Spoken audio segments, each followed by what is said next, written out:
अरे काळ आहे, राजाचा रंक कधी होईल आणि रंकाचा राजा कधी होईल काही सांगता येत नाही. पण कुठल्याच गोष्टीवर घमेंड करू नका. आज आपले दिवस आहेत, उद्या कोणाचे तरी दिवस येणार. कळलं का?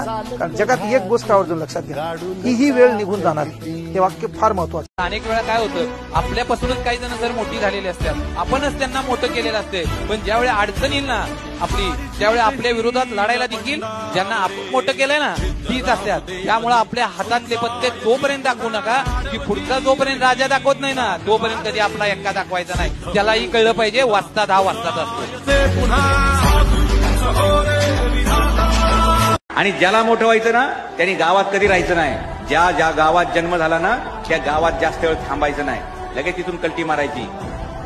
आणि ज्याला मोठं व्हायचं ना त्यांनी नातेवाईकांकडे चहा प्यायला गेलो, दत्त जयंती होती म्हणून जेवायला गेलो. गिळायचा लय शौक आपल्या लोकांना, फुकट कुठं गिळायला मिळेल. The more you sweat in practice, the less you bleed in war. प्रयत्नांना घाबरू नका मित्रांनो, प्रयत्न करत राहा. कारण अंतिम सत्य हेच आहे की जर तुम्हाला लखलखता सूर्योदय पाहायचा असेल तर काळरात्रीला सामोरं जावंच लागतं.